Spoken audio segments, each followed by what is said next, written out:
I can't believe my own family did this. After my sister cheated with and married my long-term boyfriend of 8 years, my parents announced her big news at my wedding. Ever since I can remember, my younger sister was the star of the family. She got the princess treatment the moment she popped into this world. I was only 5 years old, but I could already sense the shift in our home's atmosphere from a balanced family vibe to a one-kid show starring Hermie Parentswell. They went all out for her from the get-go. Her nursery was something out of a magazine, filled with the best of everything: the fancy crib, the softest blankets, and toys that were more fit for a showroom than a baby's room. I, on the other hand, got the basics and nothing more. My stuff was mostly hand-me-downs or whatever was on sale. Don't get me wrong, I didn't lack necessities, but the difference in how we were treated was stark and clear. As we grew older, this trend continued. Birthdays were a big tell. Her parties were the talk of the town. Themed decorations, entertainers, and a guest list that included not just kids, but important adults in our parents' lives. My birthdays, they were mostly quiet affairs, maybe a cake, some balloons, and a small family gathering. It wasn't that I wanted lavish parties, but a little bit of that attention wouldn't have hurt. School. Life was another arena where the differences were glaring. She always had the newest clothes and gadgets. I remember feeling a bit embarrassed with my worn-out backpack and clothes that clearly screamed hand-me-down. At school, she was Miss Popular, and I was the quiet kid who read a lot. Teachers would often praise her for her charm and outgoing nature, while my good grades usually went unnoticed unless it was parent-teacher meeting day. This unequal treatment even seeped into how our parents supported our interests. She wanted to take ballet. Sure, let's enroll her in the best dance school. I wanted to play soccer. Why don't you try something less rough, they'd say. It was always about keeping her in a bubble of perfection. Holidays were no exception. Christmas was all about what she wanted. The living room would be filled with her wish list items come Christmas morning. I got gifts too, sure, but they were more like afterthoughts. It was like they ticked off a list. For me, but for her, they sought to make every wish come true. Emotionally, things were just as skewed. Any achievement of hers was celebrated with great enthusiasm. Got a part in the school play? Let's take everyone out for dinner. I got used to downplaying my own achievements because I knew they wouldn't cause much of a stir. It wasn't outright neglect, but it felt pretty close. The real kicker was how manipulative she became as we got older. She knew she was the favorite and played that card any chance she got. If we ever got into a squabble, guess who was expected to apologize first? Yep, me. And if I ever brought up how unfair it was, my parents would shut it down with the classic, "She's younger, let it go." I tried to find my own space, my own thing that she couldn't touch or taint. I got into writing. It was my escape, a world where I could control what happened and who mattered. My parents didn't really get it, but it wasn't something she could overshadow, so they let me be. Mostly, things really started to come to a head during our teenage years, as we both started to carve out our identities. The contrast between us became even sharper. She was the life of every party, the center of every event, and I was the observer, the chronicler. Our paths diverged so much that we barely spoke at home. It was like living with a stranger who shared your last name and nothing else. With a sister who's treated like royalty isn't all it's cracked up to be, especially when you're not the one wearing the crown. As we stepped into our teenage years, my sister's entitled attitude didn't just grow, it exploded. She had always been the favorite, but now she wielded her status like a queen in her court. And we were all just subjects. She had this way of walking into a room as if she owned it. At home, this meant that whatever she wanted, she got without question. New phone? Done. Late curfew? No problem. Meanwhile, I had to negotiate like a diplomat for even the smallest freedoms or upgrades. Her entitlement wasn't limited to tangible things either. She demanded attention and got it in heaps. Our parents hung on her every word, laughed at her jokes, and basked in her social successes. I swear, you'd think she invented the wheel, the way they bragged about every little thing she did. School was her domain. She became even more popular, and it wasn't just because she was fun or charming, it was also because she knew how to manipulate her image and people around her. Her birthday parties turned into legendary events. I remember one year she threw a massive party that was literally the talk of the school for months. Invites were coveted like golden tickets.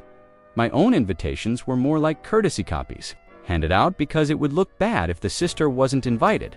Clothes and gadgets were just part of her curated image. She always had the latest styles, the newest phone, and the coolest accessories. If I ever got something nice, it was usually after she'd gotten it first, or deemed it unworthy of her collection. I couldn't help but feel a bit like her shadow Evan in the way I dressed. My wardrobe was mostly filled with her handmade that were still better than anything new I could afford on my own. Her academic life was another stage for her performance. She wasn't just good at school, she was good at making sure everyone knew she was good. When she got an A, it wasn't just a good grade, 8 was a triumph. Meanwhile, I maintained a solid A average with minimal fuss and recognition. It was expected of me, not celebrated. Our parents fed into her narrative constantly. They were her biggest fans and promoters. If she was part of a school play, not only would they attend every performance, but they'd also invite extended family and friends, turning it into a mini fan convention. If I was in the same play, oh, make sure to watch your sister, she has such a significant role. Then there were the family gatherings. These were showcases for her to shine. She'd monopolize conversations, charming relatives with exaggerated stories of her exploits. I was often relegated to the sidelines, chiming in with supportive laughter or nods. It was exhausting, but any attempt to share my own experiences was quickly overshadowed by another one of her captivating tales. But her entitlement wasn't just annoying, it was destructive. She had a knack for twisting situations to her advantage. One time, we both had our eyes on the same dress for a family wedding. I saw it first, but by the time we went shopping, she threw such a fit about how it was the only dress that worked for her, and our parents caved like a house of cards. I ended up with a backup option, which was fine, but it was the principle of the thing. She wanted it, so she got it. Her manipulative skills weren't just limited to our parents.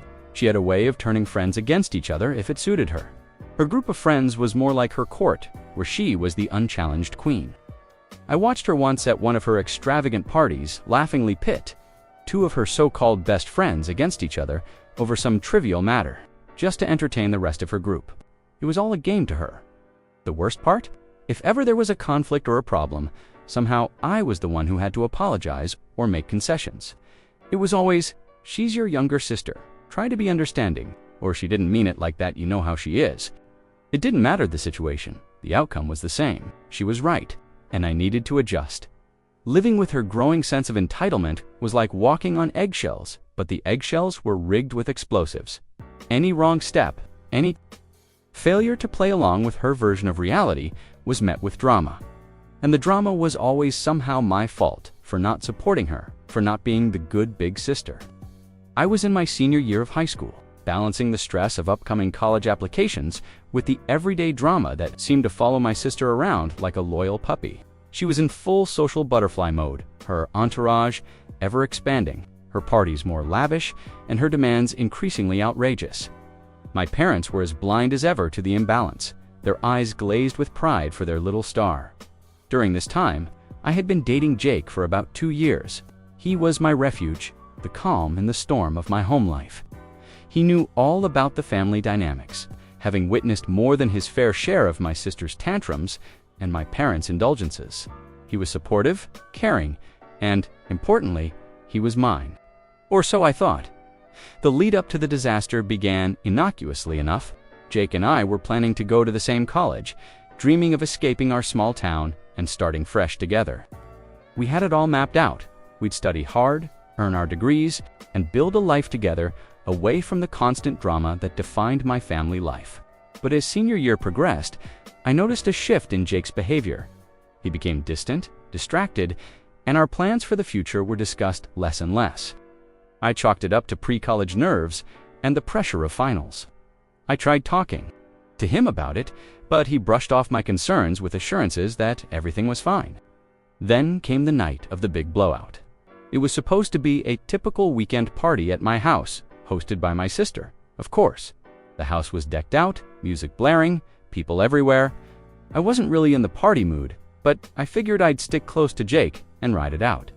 Halfway through the night, I started looking for Jake. He wasn't by the makeshift bar in the backyard or hanging out by the pool. I checked upstairs, thinking maybe he'd gone to use the bathroom and got caught up talking to someone. That's when I heard them voices from my sister's room.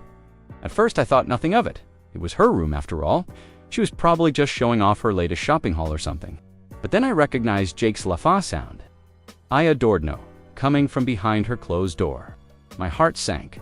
I told myself there had to be a reasonable explanation. Maybe they were just talking. Maybe it was a group hangout, and I was overreacting. I knocked, no answer. I knocked again. Harder, the talking stopped. The door opened a crack, and there was my sister, looking like she'd been caught, but too arrogant to care. Behind her, I could see Jake, his expression a mix of guilt and confusion. "What's going on?" I asked, trying to keep my voice steady.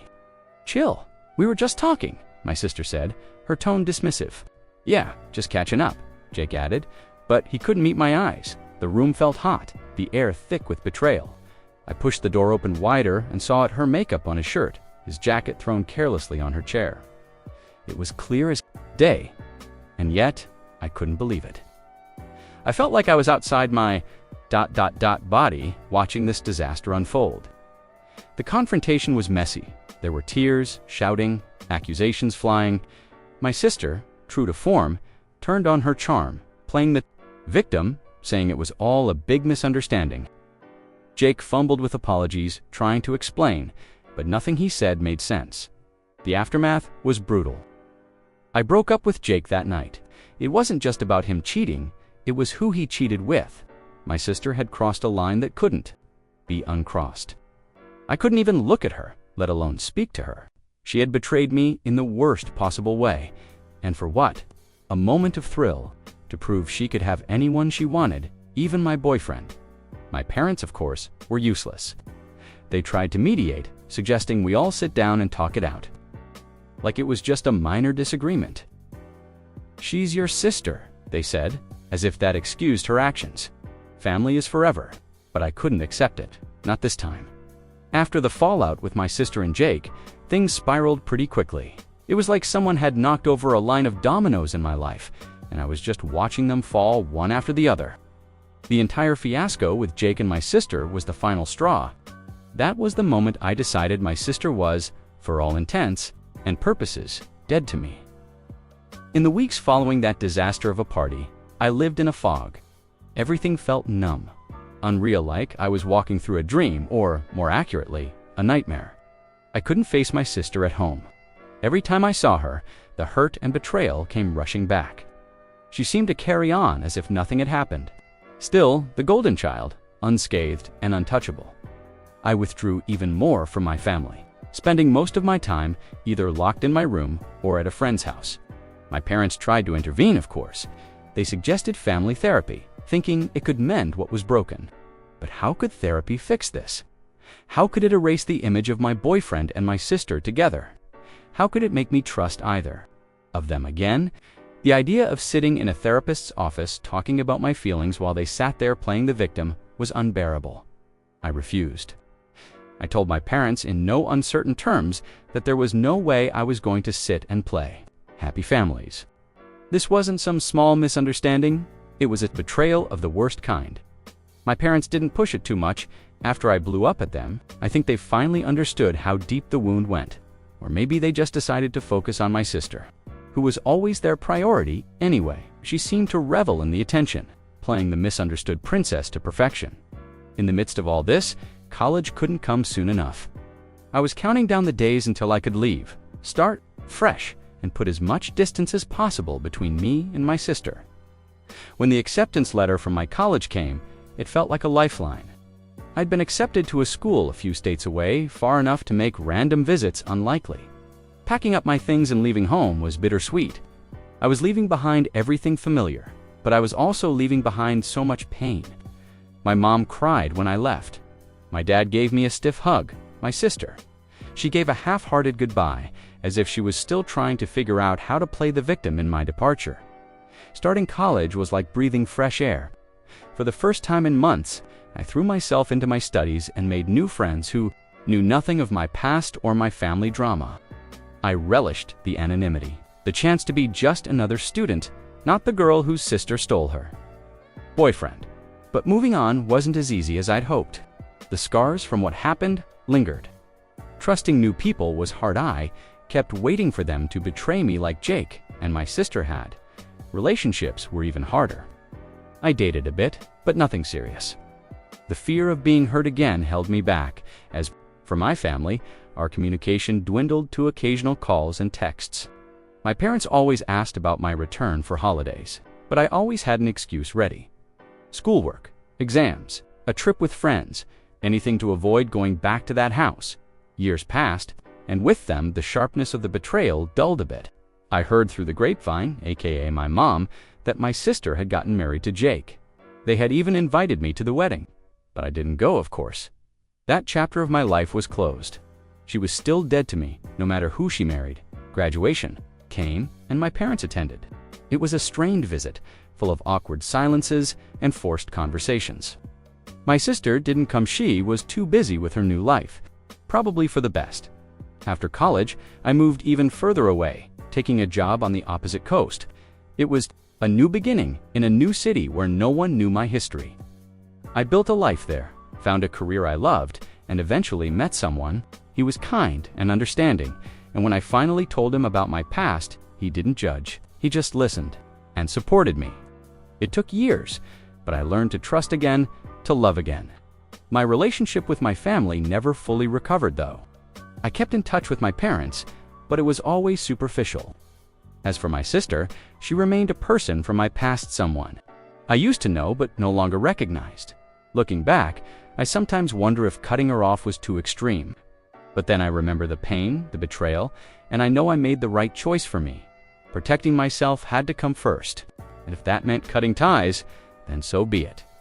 In the end, declaring my sister dead to me wasn't about punishing her. It was about saving myself. It was about finding ... a way to move on from a betrayal that had cut me to the core, and move on. I did, slowly but surely, building a life that was mine and no one else's. Getting married should have been one of the happiest times in my life, and it was mostly. Planning my wedding was like sketching out dreams on paper, watching them take shape in the form of flower arrangements, venue bookings, and dress fittings. But even as I planned my perfect day, the shadow of my past, specifically my sister, loomed over it like an uninvited cloud. Mark, my fiancé, knew all about the history with my sister. He was my rock, always there, with a kind word or a listening ear whenever the stress of wedding planning got tangled up with family drama. He understood why my sister wasn't on the guest list, and he supported that decision without question. As the wedding day approached, I felt a mix of excitement and anxiety. I was eager to start my new life with Mark, but I dreaded the inevitable family complications. My parents had been surprisingly okay with most of my decisions regarding the wedding, but the issue of my sister was a sticking point. They repeatedly suggested I reconsider and invite her for the family's sake, but I stood firm. After all that had happened, having her there was a line I wasn't willing to cross. The big day arrived with all the pomp and circumstance I had dreamed of. The venue was a beautiful garden blooming with the flowers of late spring, the air filled with the scent of roses and jasmine. It was like walking into a living fairy tale, with twinkling lights strung from trees and the gentle hum of music in the background. Our friends and family gathered, a buzz of happy chatter filling the air as they awaited the ceremony. I was in the bridal suite, putting on the finishing touches with my bridesmaids, when my mom knocked on the door. She came in looking nervous. "Honey, I really wish you'd reconsider about your sister," she began, her voice trembling a bit. "It would mean so much to have her here."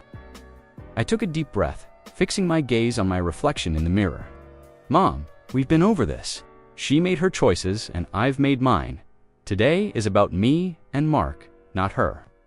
Mom looked like she wanted to say more, but she left it at that, giving me a tight smile before leaving to take her seat. The ceremony was everything I had hoped it would be. Mark looked handsome as ever, his eyes glistening with emotion as I walked down the aisle. We exchanged vows, our voices steady despite the swell of emotions. As we were pronounced husband and wife, I felt a weight lift off my shoulders. It was done. We were married, and it had been perfect, but the reception was another story. We had just finished our first dance, and were sitting down for dinner when my dad asked to say a few words. I nodded, expecting the usual fatherly expressions of pride and joy. Instead, He took the microphone and turned the attention to my sister. "I know we are all thrilled for my daughter and Mark, but I'd like to take a moment to talk about someone who couldn't be here today." He began. My heart sank. He went on to talk about my sister, her recent struggles, how she wished she could be here, and how she had recently lost her baby. "We should all think of her tonight," he said. I felt my face flush with a mix of anger and embarrassment. Whispers rippled through the room as guests turned to look at me, their expressions a mixture of confusion and sympathy. I stood up, my chair scraping loudly against the floor. "Dad, please," I interrupted. "Today is about me and Mark. Let's keep it that way."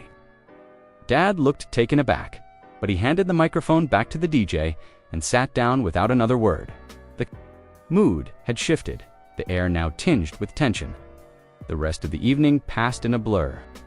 I tried to focus on the guests who were there to celebrate with us, on the joy of the day, but the incident with my dad cast a long shadow over everything.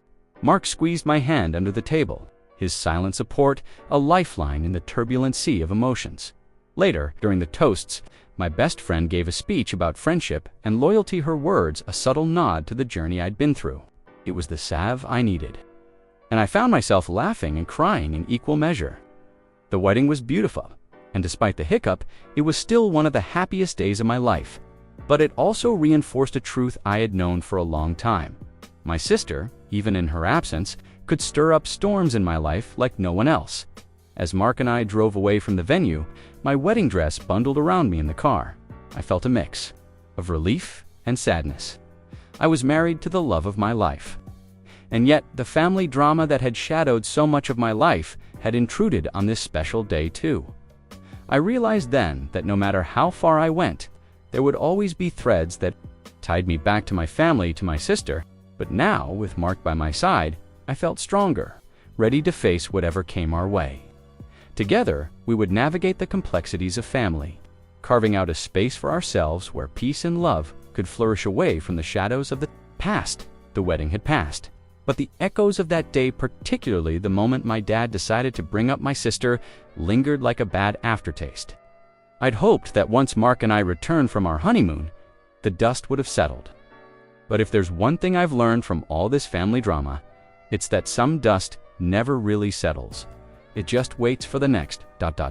breeze to kick it up again. It wasn't long after we got back that the phone calls started. First, it was my mom. Her voice a mix of concern and criticism, telling me how hurt my dad was that I'd cut him off during his speech. She painted him as the victim, just a father caught in the middle, trying to keep the peace in the family. I listened, biting back the urge to remind her of all the times they hadn't kept the peace for me. Then came the call from my aunt, who'd always been more of a mediator in the family. She was gentler, suggesting maybe it was time to mend fences, to let bygones be bygones. But how could I let bygones be bygones when the past kept crashing into my present? The real kicker came one evening when I was cooking dinner, and Mark handed me the phone, his eyebrows knitted in concern. It was my dad, your mother.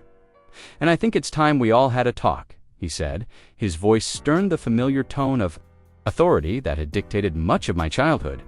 I leaned against the kitchen counter, my grip tightening around the phone. "Talk about what, Dad?" "How you used my wedding as a platform to talk about her." He sighed, a heavy, weary sound. "It's not just about the wedding. It's about the rift in the family. It's about your sister. It's about us." I felt a tiredness seep into my bones, the kind of tiredness that comes from having the same argument over and over. I don't see what there is to talk about. What's done is done. She made her choices, and I made mine. We're still your family, and I cut him off. The years of frustration boiling over. Yeah, and where was this family when I was hurting? Where was this concern when I felt like an outsider in my own home? There was silence on the other end, the kind that said more than words ever could. When he finally spoke, his voice was softer, less certain. "We just want to fix this." "Maybe it can't be fixed," I said, the finality in my own voice surprising, even me. The call ended shortly after, and I was left standing in the silence of my kitchen, the echoes of the conversation ringing in my ears. The following weeks were a barrage of family opinions. Everyone had something to say, a piece of advice to offer, a judgment to pass. My family, it seemed, had plenty of voices, but not many listeners. The real confrontation, however, was still to come. It happened at a family gathering a few months later, a birthday party for my uncle. I'd been reluctant to go, but Mark convinced me that it might be a chance to clear the air. "Maybe it's time," he'd said, ever the optimist. The party was in full swing when we arrived, the backyard buzzing with relatives and laughter. I plastered on a smile, prepared to play the part of the dutiful niece for the evening. But then I saw her, my sister, standing there across the yard, laughing, her head thrown back in that carefree way she had. My heart stopped just for a moment, and all the old wounds flared anew. I was about to turn and leave when she spotted me and started walking over. Every step she took felt like an intrusion, a violation of the distance I'd put between us. "Hey," she said, her voice casual, as if we were just two acquaintances at a party. "Hi," I replied, my voice cool, distant. She hesitated, then seemed to gather her courage. "Look, I know things have been bad between us, but I'm hoping we can start to move past it."